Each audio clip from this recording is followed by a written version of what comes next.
On the other end, you have the Palestinian real collaborators who are talking to us about resistance, like Ali Abu Nima and Barghouti, who goes to study in a Tel Aviv university while asking me to boycott this university. And they are giving up on the right of return in the principle, and they don't even have the guts to translate it into Arabic, because they know that if it is translated into Arabic and people in Ramallah knows about it, Barghouti would be dead within 24 hours, because he didn't have the right to do it. And in fact, nobody knew about it before I started to talk about it. These are real collaborators. Now, I had the guts to deal with Jewish identity politics. My name is Gilad Atzmon. It's about time we find a Palestinian Gilad Atzmon or an Arab Gilad Atzmon that will be able to explain to us how is it possible that such thing happened within Palestinian culture, within Palestinian political culture. How is it possible that 2 years into the Arab Spring, all we have left is Arab killing each other instead of fighting Israel? What is going on?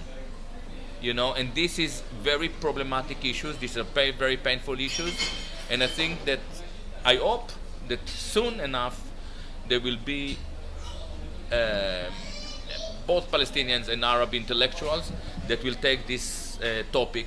And by the way, I already read few academic work, Palestinians from Palestine, from Ramallah, about the corruptive character of this EU money. So it is happening.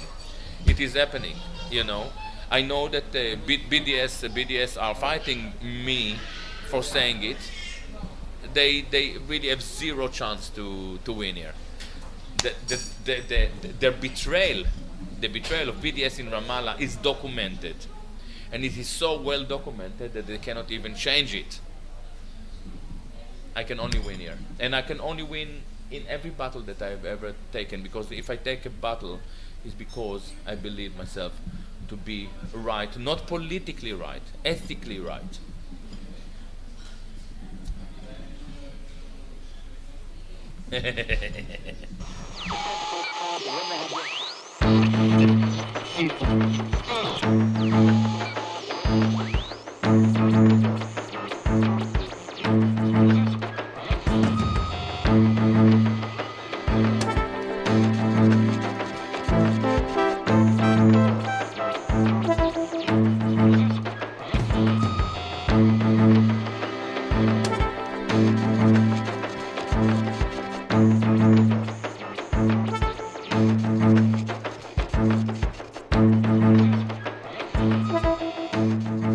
Now, go back to Anna Frank. The job of the historian is to remove the layer of concealment and to get to the shame, which is exactly similar to the job of the psychoanalyst. Very similar. When it comes to Anna Frank, we have to remove the layer of concealment and to get to the shame. And the shame is there. You know, I'm not a Jew anymore, but we were kicked out from every place on this planet. You know, you can read Bernard Lazare in French. Check him out. He will give you the story how Jews have been kicked out, and he explains. If you have to put Bernard Lazare into one sentence, it's a supremacy. It's a supremacy. The fact that I feel that I'm chosen, I'm better than you. So you accept it for a while, but at a certain stage you tell me, you know what, Gilad, fuck off. Till the 19th century, I don't think the Jews played the role of the chosen people. Look, I mean, if they played really the role of people persecuted, and they had no rights, they had nothing. So, sometimes we transfer the power they have since the 19th century until now, and they think that in the between the 10th century and the 18th century, the Jews played the role of bankers and no, they were every time they were expelled, they were persecuted. France, England, Sweden. I mean, they threw the Jews out and they prohibited Jews from coming back. So the role, the life they lived was not really easy. One minute. You're absolutely correct. I didn't start to delve into the symptoms of chosenness. I didn't. Or symptom of supremacy, or symptom of exclusion. Now, after emancipation, in Europe, in the West, Jews have found themselves in very new industries such as media, banking, finance, and so on. But before, when you look at what happened in Poland, and even in the 19th century, but this is 19th century, sorry. Even before the emancipation that was very late and maybe never took place in Poland, they suffered because they bonded. They were brought to Poland as a literate community, and they were working actually as bailiffs. Bailiffs. I don't know how you say it in French. Obviously, I don't know. They were collecting tax, and they were administrating. They were administrating all the affairs for those people who were really hated in Ukraine. I believe it. I totally. Khmelnytsky, who is regarded by Jews as the ultimate evil. Maybe it happened No. here and there, but I don't think it was. No, it's definitely definitely for Ukraine. You know who wrote about it? Beautifully, Israel Shahak, in the book about his book about the Talmud, and what he says, they were brought to East Europe as a literate community, and those whom the Jews regard as their ultimate destroyers, Amalek, like Khmelnytsky, are regarded by the Ukrainians as their liberators. So it is very interesting. Now, how is it possible that,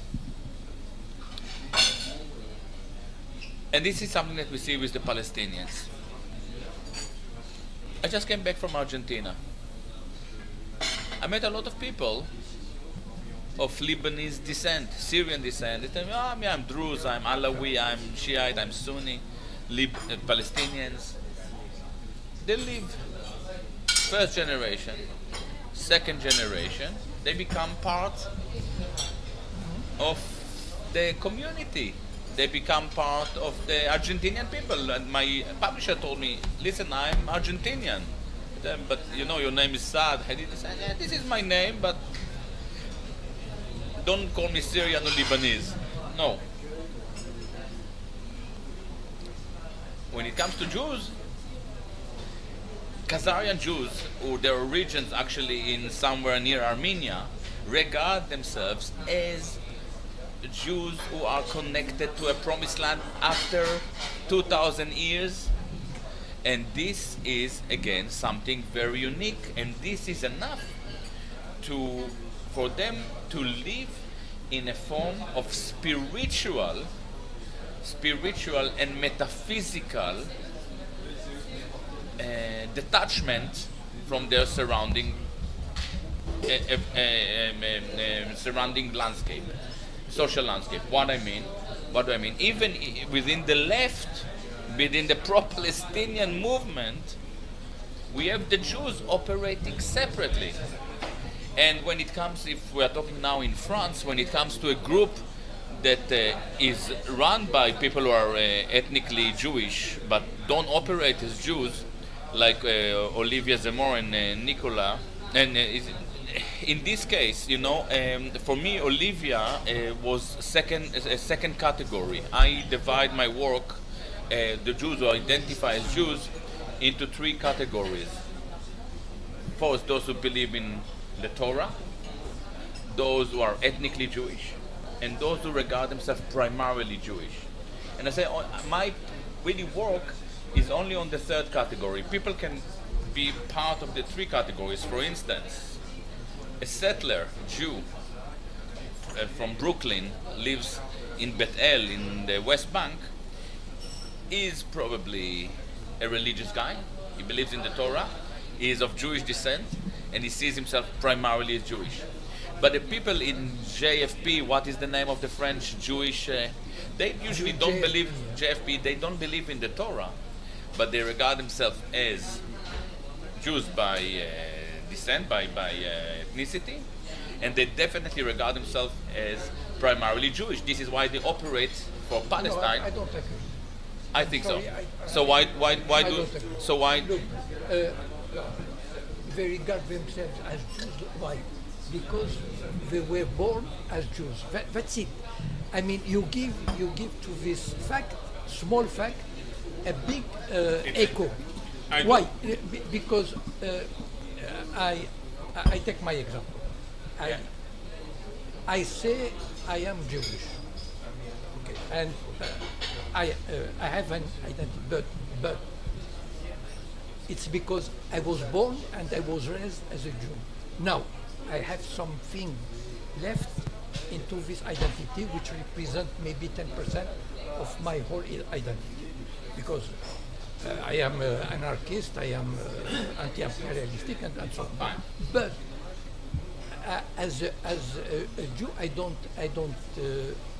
fall into your description as a Jew anti-Zionist.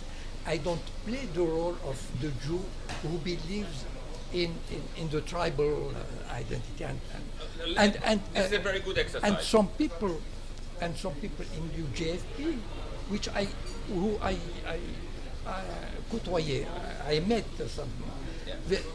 I don't think they feel the way you want to put in the frame you want to put them in. Okay, let's now exchange in this exercise. This is a beautiful exercise. The question is, you just said it, as a Jew. When you talk as a Jew, what do you mean by that? I don't talk as a Jew. I have an identity of a Jew. Fine. Okay. So I can't help it. Fine. So this is the question. This is the first question that I ask. When somebody speaks as a Jew, I take it as if Jewishness as a primary meaning for him. Somebody, by the way, can say, I talk as a Jew, as a woman, as gay, together. Because, you generalize. And that's I think the point is, and I told you before when you said, I have a question, and that is the question. That was when I read your book. Yeah. That was the question. It bothered me because why? Because there are as many Jews, as many identities, as there are persons or Jews. For sure. And many people have their own story, their own vision, and I know some Jews who have different stories and who don't obey to this. And when I read or when I hear you about the Jew who speaks as primarily as a Jew, no, it's not true. Some people who talk 10% they are Jews, 20%. One minute. Okay. I accept it. Sometimes when I say I'm Jew, not every day. I don't feel Jew every day. 1 minute. Okay. If I analyze your case, I think that you are not a religious Jew, but maybe I'm wrong. No. You're Jewish ethnically. Yeah. And as far as I could see, and I ask you, you don't speak as a Jew. So for me, you are one minute. I'm anti-imperialist. Yeah, great. So for me, you are classic second category Jew, which I regard, and I say first category and second category are innocent categories. For me, it's the third category that is suspicious, by the way. Even within the third category, which are people who are speaking primarily as Jews, we'll find some people who are saying beautiful things. You know, and actually, even within the tribal context, they try to present an ethical judgment. Like Natura Carta. For Natura Carta, but by the way, they draw their ethical judgment from the Torah, from the fact that they are first category. And the Talmud also. And the Talmud. Okay, so you are not a subject of my research. Once if you were operating primarily as a Jew within a Jewish political organization, you would be a subject of my research. 1 minute, just a small thing. Just small thing. Now, as you mentioned before, you tried and you ran into conflicts. Why did you run into conflicts? Because I guess that there was a bit of discrepancy between the universal ideas that you uphold and the tribal issues that these organizations try to push. These discrepancies, we are not born perfect. You know, I'm 50 years old. I'm learning all the time. I was mistaken when I started to write about these issues. Like everybody, I said, Jews must stand up against Zionism. I used to say it. I believed in it. And then I realized how tribal I am to expect Jews. If you are born as a Jew, you are born as a Jew.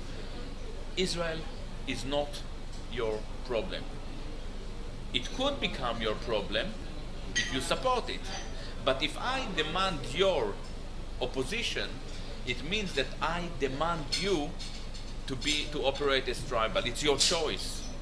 Bless you if you stand up against it. But if I understand it correctly, your situation, it is very possible that you'll tell me, you know, when I was 25 to 35, I was third category. We are moving. One of the things that I didn't make clear in my book, and it demands I should find 2 hours to add it to the next edition, in other languages I did, is that the three categories are not exclusive. Natura Carta belong to the first category, the second category, and the third category. A settler belongs to the first category, the second category, the first, second, and third category. They are believing in the Torah, following the Torah, the Talmud. They Jew by ethnicity, and they think primarily as Jewish. The Jewish Marxists cells, or the Jews for Peace, they don't necessarily believe in the Torah, but they are ethnically Jewish, and they are thinking primarily Jewish, of their identity primarily Jewish. I don't agree with that. Why not? Because it is just a fake identity. So you think that they are lying? No. It's not very important to them. I mean, it is important enough. It is important enough to operate in a Jewish group. So what? No, so what? No, it's not. So what? No, so what? I mean, it's. I mean, somebody. That's really the point. Obviously, okay. It's okay. I had the impression that when I read your book, I mean, your vision, someone is Jew. Let's say he is 30, he's 40, and he has a good leftist ideas, and he has to say, in order to obey or to be in conformity with your vision, he has to say, "Oh, my Jewishness, I have to take rid of it." In my book? No, I don't. No, you don't say that. No, Yeah. no. But you deny to someone who is Jewish. I mean, No. who was raised and who was and it's that's the way I understand it. And you say that this guy or this person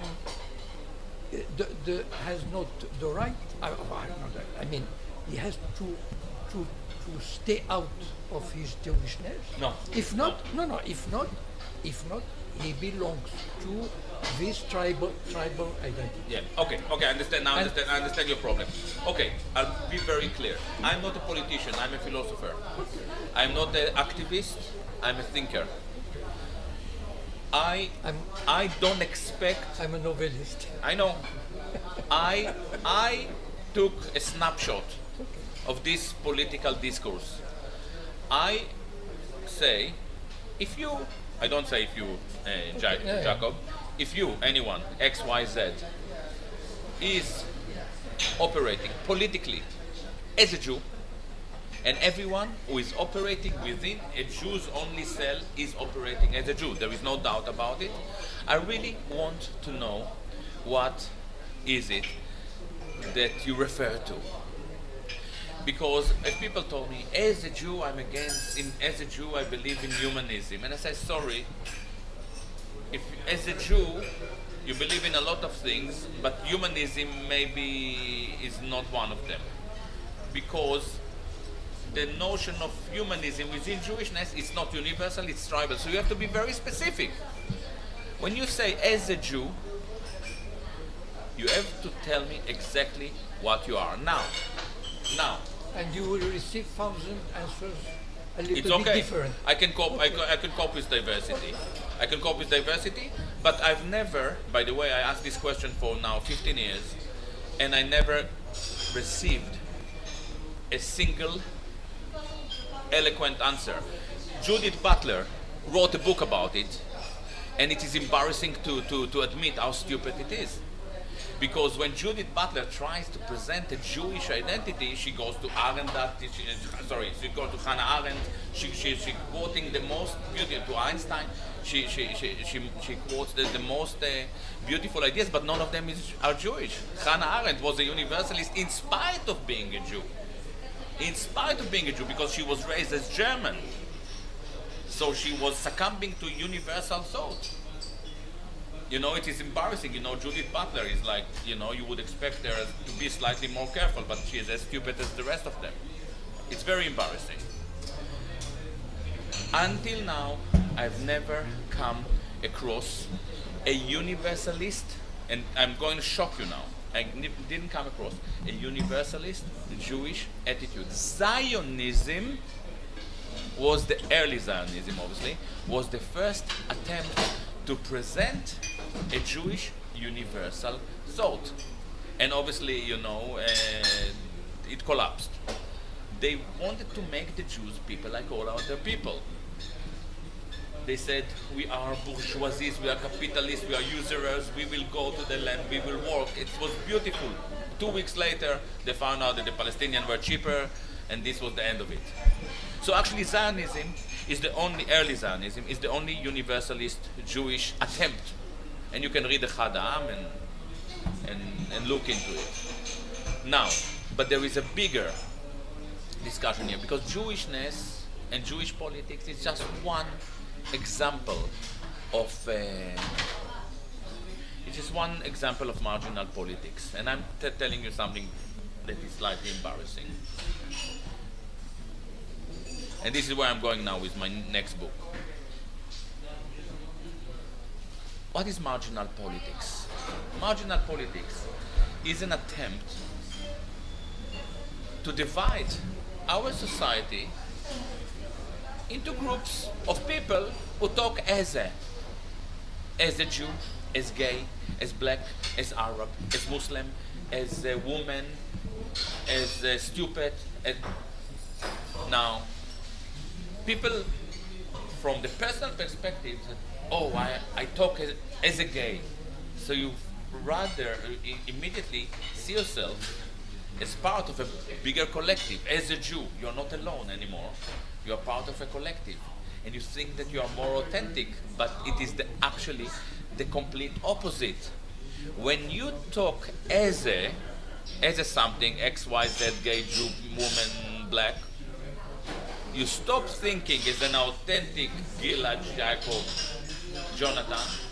You start to identify. You don't look into your own identity. You identify with a larger collective. This is something that the left invented in order to gain control. Rod, how many people do you have in France? 70 million, 60 million, 50 million, I don't know. 65 million. 65 million. Rather than dealing with 65 lunatics, 65 million lunatics, everyone has his own. We divide you all into 25 groups, the Jews, the Muslim, and you do it willingly. It's not me telling you. We're doing it willingly, and we control your discourse, and this is the matrix of left operation. What we compromise is really celebrating our real needs, looking, closing our eyes and thinking ethically, is it right, is it wrong, is it beautiful, is it ugly? By the time we had this Boston disaster, there was a factory in Texas making fertilizers with 200, how many people died there? I don't know. A lot. And this is, nobody talk about it. And this is actually fertilizers, we know what they're used for. You know, they found a way now to really divert our attention from the real issues. 3 people died in Boston, 5 people, it was a disaster. I felt sick about it. I felt horrible. I didn't want to write ever again. Because I'm tired of people killing other people in the name of, but then ask, in the name of what? I used to think that terror is a message. So what is the message? Do we know what is the message? Usually the terrorists used to tell us, listen, we kill you because we think X, Y, Z. They didn't tell us what is the message. I become really suspicious of everything. And a lot of people feel like that, but within this marginal chaos, organized chaos around, nobody really explored those issues. You ask a Jew, okay, so you speak as a Jew, what do you mean by that? And they cannot tell you. And you ask a gay who is operating in a gay liberation club. Okay, you are gay, great. Hey, what does it mean that you think as a gay, that you vote for me as a gay? How do you connect between your sexual orientation and your political stand? It is very complicated, and they don't know the answer. This was an orchestrated system that turned us into a bunch of dumbs. And to address your question or your problem with my writing, I never asked a Jew not to stop thinking as a Jew or operating. I just asked one question. What do you mean? Not you. The people, if you are telling as a Jew, what do you mean? And I never heard an answer. Now, Olivia Zamor was a very interesting case for me. Why? Because she's definitely not a third category. She doesn't operate as a Jew. She doesn't operate as a Jew. She operates, and she's not a believer, she's actually anti-religious. She would admit that she is ethnically Jewish, but she definitely doesn't operate in a Jews-only group. Actually, she has a group with so many people. But what was very interesting, when my book came out, she was the first person in France to say, no way, you won't be able to explore these ideas in my setting. And if I know it correct, I think that she wouldn't let you as well explore some of your thoughts in her setting. Am I right? I think that she wouldn't let you. explore some of your ideas within a setting, because you touch the Jewish issue. And this is where sometimes even those who operate a second category under the surface are really devoted to tribal politics. And I produce the machine to... In French, we have an expression which says jeter la pierre, to throw a stone to someone. You understand the idea? Yeah. I don't throw the stone to to many leftist Jews who work for the advancement of the cause of the Palestinians or for democracy in Israel. I don't throw I won't search, and there is an expression also, chercher des poux sur la tête, to search some bis in the I mean, a lot of I go with from the principle that there are many people with good faith, and they have good feelings. And they try to. For instance, I have an example like Stefan Hessel. He says, he was not religious, but he played to me. He played a fantastic role to delegitimate Israel. To put into the minds of millions of Europeans some realities about Israel that a lot of people, revolutionaries and a lot of people won't do. And so I would never say, for instance, that he says he comes to TV and says, as a Jew, I don't care. I see the guy, what he says, his speech, how far he goes, how sincere he is. What's the name? Who is he? Stefan Hessel. And because why? A lot of people. He died a month ago, 2 months ago. Some people I meet, they say, well, he was for a Jewish state, for Israel. But I say, what the hell? He wrote a book which says, indignez-vous, be indignated. I don't know if you heard about it. He sold millions. Okay, it was translated into. But it was just 3-4 pages about Israel. And so for me, to me, so I don't want this to put people. I agree with you. I'm not against people arguing against. I'm not against people operating as Jews. I become very concerned where they celebrate their tribal symptoms on the expense of our freedom of speech, of Palestinian rights, of universal rights. This is the issue. As far as I can see, this is something that happens again and again. I'll give you a wonderful example. When BDS was established in Palestine in the early 2000s,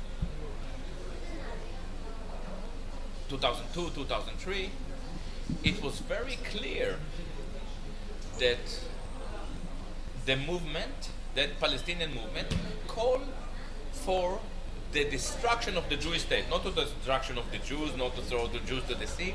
It was against the colonization of all Arab land. 9th of July 2005, they published first goal: we are against colonization of all Arab land.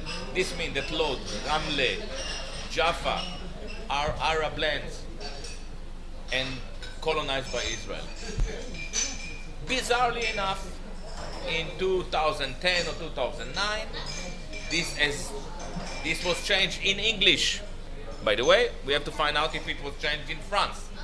Because yesterday I spoke with a leading BDS activist and he didn't even know about it, French activist. It has changed into against colonization of all Arab land occupied in 1967. So what is your conclusion about that? Well, I mean, your interpretation. My interpretation is very simple. Yeah. This is where BDS in Ramallah and to compromise its principles to appease world Jewry and especially American Jewry. They either did it definitely. I have another interpretation if you Okay, I would like, yeah. And this, my answer, I mean, you have to, I have to join it to my, to your question before when you said for the last 10 years we don't have any Palestinian resistance, yeah? No, I said that we don't, yeah, I don't see on our screen Palestinians. So, I mean, and that's, that is the terrible situation since the last, for the last 20 years, since Oslo, and which shows that Oslo was a very, a masterpiece of the Zionists. Sure. And they killed, I mean, they killed all the resistance, all the Palestinian resistance. The real, for instance, to me, Hamas, Jihad Islamic, FPLP are the real resistance. But the Palestinian Authority, I have an expression for it, the Palestinian nomenclatura. The Palestinian Nomenclatura. You know the word. Nomenclatura. Not sure. No, The okay. Russian name for the. You know, when in the communist states, there was an elite. We called here nomenclatura. Okay, okay. It means these thousands of people. They have their own. Like aristocracy. Yeah, kind of. they have their own hospitals. They have their own shops. Yeah. Well, Yeah, and okay. so I call it. There is a Palestinian nomenclatura, For sure. which may be composed by 5,000, 10,000, 15,000. For sure. People And- who are close to that Palestine industry. And they have good salaries, they have cars, they have permits to travel abroad. Yeah. They study in Tel Aviv University. Okay. I saw one of them last Friday. Yeah. He came to Paris to give a conference about Gaza. Yeah. And he came here, he was studying in Lena. Lena is the most, the superior school of I mean, all the government comes from ENA, okay? Yeah. And this, and we give them, I mean, Europe and America give them hundreds of millions, I know the hundreds story. of millions Yeah. every year. Why? And because they to create to make a fiction that there could be a Palestinian state, but you have to obey, you have to respect, and that's why from one part this, and from the second part, each Palestinian resistant who wants to resist wants to say all the Palestine is occupied. You're totally right here. He becomes a terrorist, and And he he cannot get become- money. And he won't. No, and he will be okay. So that's the problem is for, now for nowadays. I mean, the situation is that they get the money, they get all the situation in hand, and they prevent real revolutionary Palestinians to come through. Listen, this is And there I have has an nothing. interview. I don't think it has a lot to do with Jewish left. Okay, I'll just. Okay. I totally agree with your story. It is true that all Palestinian NGOs are surviving on EU American money as well as Open Society, George Soros. When I started to look into Open Society, I found out, people told me, yeah, but we just get 10% of the money from George Soros, all the rest comes from EU. And I start to investigate, and this is indeed the case. And the way it works for a Palestinian organization to get this big money, and it's big money, especially in Palestine, they have to make sure that they're not even close to the terror list. Now, for Palestinians to want to go back to the land, to return, for instance, this is an act of terror. So basically, they've managed now, thanks to the EU, Soros, American money, to actually buy out Palestinian resistance. Now, as it happens, this is true for all NGOs in Palestine, but the BDS is slightly more interesting because BDS in Europe, in France especially, but the same happens in Britain, and I have all the names. Here it is kind of rallied by Euro-Palestine, that is run by, it's a Jewishly run, unfortunately, or factually. And in Britain we have J-Big, which is Jews for Boycott of Israeli Good. In America it is run mainly, the chief ambassador are JVP. So you are totally right that